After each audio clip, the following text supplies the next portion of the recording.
জমা দিচ্ছে, তারপর টাকা দিতে নেই, তারপর কিছু অনলাইনেও করছি, আজকে 2 তারিখ তাও তো টাকা দিতে নেই, গেল মাসে তো এই মাসে প্রথম মাসে টাকা পেয়েছি, এ মাসে আমরা টাকা পাইনি। একদিকে অসন্তোষের ছবি, উঠে আসছে ক্ষোভের ছবি, না পাওয়ায় রাগ, অন্যদিকে কড়া হাতে ব্যবস্থা। 12 ঘন্টার মধ্যে কারণ দর্শানোর নির্দেশ। জলপাইগুড়ির ঘটনা নিয়ে চাঞ্চল্য, কোনো আশা কর্মী, আবার কোনো আইসিডিএস কর্মীও পেয়েছেন অন্নপূর্ণা যোজনা 3000 টাকা। পাড়ায় পাড়ায় উঠে আসছে এরকম অভিযোগ, কিন্তু প্রাপ্যরা নাকি অন্নপূর্ণা যোজনা থেকে বাদ চলে যাচ্ছেন। অ্যাকাউন্টে ঢোকেনি কোনো টাকা। তারপরেই বিক্ষুব্ধ মহিলারা ক্ষোভে ফেটে পড়েন। স্বরূপনগর বিডিও অফিসে উঠে আসে এই বিক্ষোভের ছবি। আমাদের যে টাকা পয়সা পাইনি বলে আমরা এখানে এসেছি। অন্নপূর্ণা যোজনা প্রথম মাসে টাকা পেয়েছি, এ মাসে আমরা টাকা পাইনি। গত মাসে টাকা পেয়েছেন? হ্যাঁ, প্রথমে আমরা 3 তারিখে পেয়েছি, এই মাসে পাইনি। বিডিওর কাছে গেলাম, বিডিও বলল যে ও তোমাদের পোর্টাল ধরি তুলে নিয়েছে, আমাদের কিছু করার নেই, আপনারা যান। যা বোঝানোর বুঝাই দিল, আমরা চলে আসলাম। কি করব এখন? আমরা এই টাকাটা পেতে চাই, যে যোগ্য সে পাক, যে অযোগ্য সে যেন না পায়।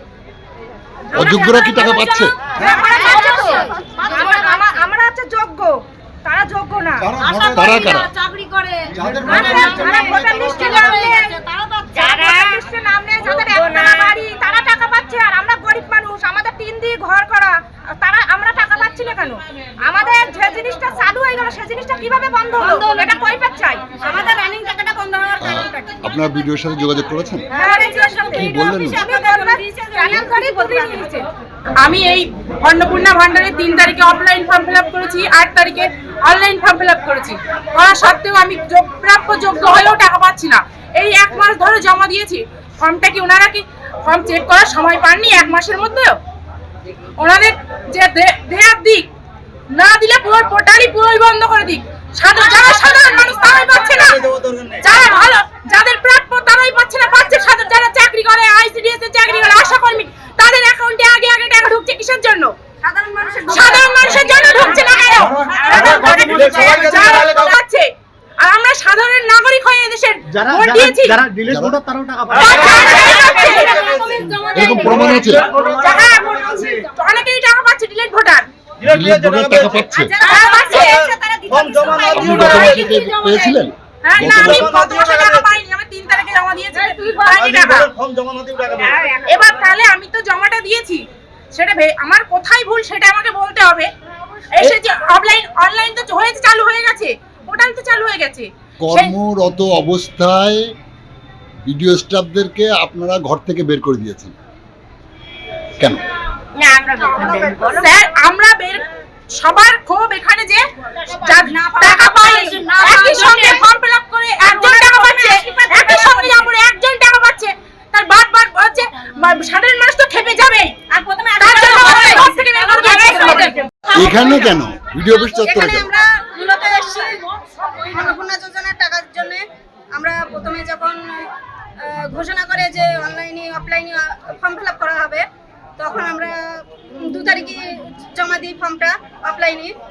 আমরা 3 তারিখে টাকাটা পেয়ে যাই, কিন্তু এখন মাঝে আবার অফলাইনে, মানে গত মাসে টাকা পেয়েছেন? হ্যাঁ, অনলাইনে টাকা একবার হচ্ছে তোমার এই যে সাবমিটটা করতে বলছিল, ওটা করা হয়েছে, কিন্তু এই যে 1 তারিখে এই টাকাটা আমাদের দিল না। মানে গত মাসে টাকা আপনি পেয়েছেন? হ্যাঁ, গত মাসের টাকাটা আমরা পেয়েছি, এই মাসে এখনো টাকা ঢোকেনি।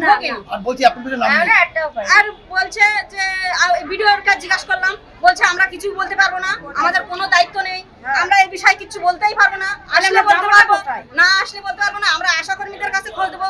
কিন্তু আশা কর্মীদের যে দায়িত্ব দিচ্ছে, ওই যে ভারতমান আয়ুষ্মান যোজনা, ওনারা বাড়ি বসে বলছে আমরা কারো বাড়ি যেতে পারবো না, তাই আমাদের যাই হয় হোক আমাদের এখানেই কাগজ জমা দিতে হবে। কিন্তু আমরা এটা চাচ্ছি যে আমাদের প্রত্যেকের বাড়ি যাক, প্রত্যেকের সমস্যার সমাধান মিলুক, কারণ আমরা সাধারণ মানুষ সবকিছু বুঝি না, আমাদের সেইভাবে বুঝাই দেয় আমাদের। আর মেন হচ্ছে আমাদের ওই যে অন্নপূর্ণা যোজনার টাকাটা সবাই পাক, না হলে কারোর দরকার নেই। সরকার যদি বলে যে আমি দেশ চালাতে পারবো না, যে প্রাক্তন মুখ্যমন্ত্রী যে দেনা করে দিয়ে গেছে তার জন্য আমি দিতে পারবো না, তাতেও আমাদের কোনো আক্ষেপ থাকবে না, যে হ্যাঁ আমরা বুঝবো যে দেনা করে গিয়েছে, তার জন্য আমাদের অন্নপূর্ণা যোজনা দিচ্ছে না, বন্ধ করতে। যদি দেয় তাহলে প্রত্যেকের সরকার যাচাই করেছে যে হ্যাঁ এখানে আমরা এত বাছাই করছি, এই করেছি সেই করেছি, এই বাদ দিছি, সেই বাদ দিছি, তার মধ্যে তো আমরা আছি। না হলে প্রথম টাকাটা পাইনি, তার জন্য আমরা চাই যে অন্নপূর্ণা যোজনা যারা সঠিক বিচারাত্মকভাবে পেয়েছে তারা সঠিকভাবে পাক, আর যারা অনলাইন অফলাইন ফর্ম জমা দিচ্ছে তারাও পাক, এটা আমরা আশা করছি। একই ধরনের ছবি উঠে আসে ধূপগুড়িতেও। বিভিন্ন ওয়ার্ডের মহিলারা অন্নপূর্ণা যোজনার ফর্ম নথিপত্র সহ জমা দিয়েছিলেন ধূপগুড়ি পুরসভায়, কিন্তু জুলাই মাসের 1 তারিখ অন্নপূর্ণা যোজনার টাকা ঢুকলেও অভিযোগ এই পুরসভাতে আবেদন জমা দেওয়া উপভোক্তাদের টাকা ঢোকেনি। এতেই মহিলারা ক্ষোভে ফেটে পড়েন। পুরসভাতে মহিলাদের ভিড় উপচে পড়ে। সেই সময় পুরসভাতে ধূপগুড়ির বিধায়ক নরেশ চন্দ্র রায় উপস্থিত ছিলেন। তাকে ঘিরেও চলে মহিলাদের বিক্ষোভ। কী কারণে তাদের ফর্ম পোর্টালে আপলোড হয়নি তার কারণ জানতে চান মহিলারা। 2 তারিখে জমা দিছি, তারপরে টাকা ঢুকে নেই, তারপর বলছে অনলাইনেও করছি, আজকে 2 তারিখ তাও তো টাকা ঢুকে নেই, গেল মাসে ঢুকে নেই, এই মাসে ঢুকে নেই। কি বুঝতে পারছেন কেন টাকা ঢোকেনি? কি জানি না। আমাদের কোনো ডকুমেন্টস বলতে আমরা বলবে যে ডকুমেন্টস সেই ডকুমেন্টস বলবে ফ্যামিলির কার্ড নিছে, তারপরে ঢুকে নেই, তাহলে আমরা এখন কোথায় যাবো? কতজনের টাকা ঢোকেনি এরকম? এরকম কতজনের টাকা ঢোকেনি? সবাই টাকা ঢুকে নেই, টাকা ঢুকলে না কেউ আসতো না। আপনারা কেউ যাদের ঢুকছে তারা আসে নাই, যাদের ঢুকে নেই তারাই আসছে। বললাম না, আপনাদের ফ্যামিলি থেকে কেউ কি কোনো চাকরি বাকরি করে? না না, আমার যেমন ড্রাইভারি করে, আর আমি গৃহবধূ। আপনি টাকা আর পান? 2টা বাচ্চা না। আজকে কোথায় আসছেন আপনি? হ্যাঁ, কোথায় আসলেন? পৌরসভাতে এমএলএ সঙ্গে দেখা করতে। দেখা করবেন। কি বলবেন? এমএলএ সাহেব কি বলবেন? বলবো যে কেন ঢুকতেছে না, কোথায় যাইতে হবে, কি কিছু করতে হবে নাকি। কি রে, তোর বেশ র্যাশ হয়েছে দেখছি। হ্যাঁ রে, কি করবো বলতো, র্যাশগুলো কিছুতেই কমছে না। অনেক কিছু ইউজ করলাম তবুও কমছে না। আমার মনে হয় তোকে কোনো একজন ভালো ডার্মাটোলজিস্টের কাছে দেখানো উচিত। তুই ঠিক বলেছিস, কিন্তু কোনো ভালো ডার্মাটোলজিস্ট থাকলে একটু সাজেস্ট কর না প্লিজ। এই তোর তো একবার র্যাশ হয়েছিল না? তুই কোথায় দেখিয়েছিলিস? তুই একবার গৌরীদেবী হসপিটালসে দেখাতে পারিস, ওখানে ভালো এক্সপিরিয়েন্স ডার্মাটোলজিস্ট আছে। আমারও সেম প্রবলেম হয়েছিল, এখন ওখানে ট্রিটমেন্ট নিয়ে আমি এখন ঠিক আছি।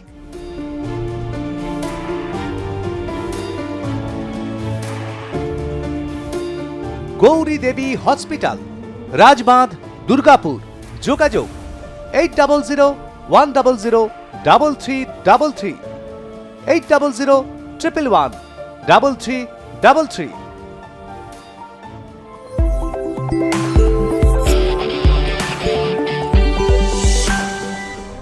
এই ঘটনার পরেই ধূপগুড়ি পুরসভাতে দেখা গেল কড়া পদক্ষেপ। অন্নপূর্ণা যোজনার কাজে গাফিলতির অভিযোগে 32 জন পুর কর্মচারীদের শোকজ মহকুমা শাসকের।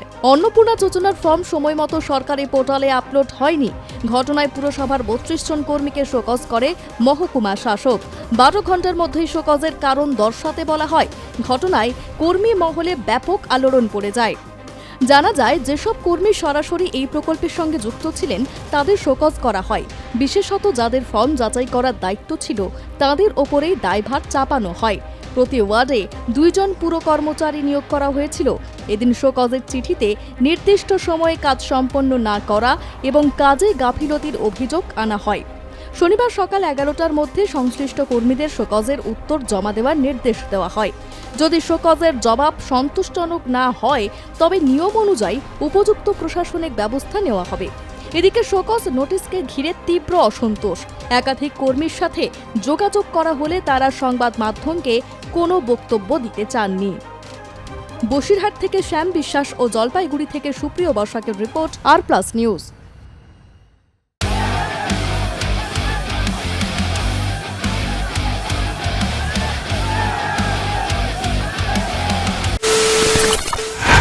খবরের নামে প্রতিদিন সন্ধে আপনার ড্রয়িং রুমে কি শুধুই চিৎকার চেঁচামেচি হে আসে? বিতর্কের নামে চলে গালাগালি আর কাদা ছোড়াছুড়ি। এবার সময় পরিবর্তনের, কারণ আমরা কান ফাটানো চিৎকারে বিশ্বাস করি না। আমরা বিশ্বাস করি খবরের সত্যতায়। আমরা কোনো পক্ষের হয়ে গলা ফাটাই না, আমরা সাধারণ মানুষের হয়ে প্রশ্ন তুলি। চিৎকার নয়, শুধু খবর হবে যেখানে বিতর্ক আছে কিন্তু কুৎসিত ঝগড়া নেই। সঠিক তথ্য, বিশ্বস্ত খবর। নজর রাখুন আর+ নিউজে।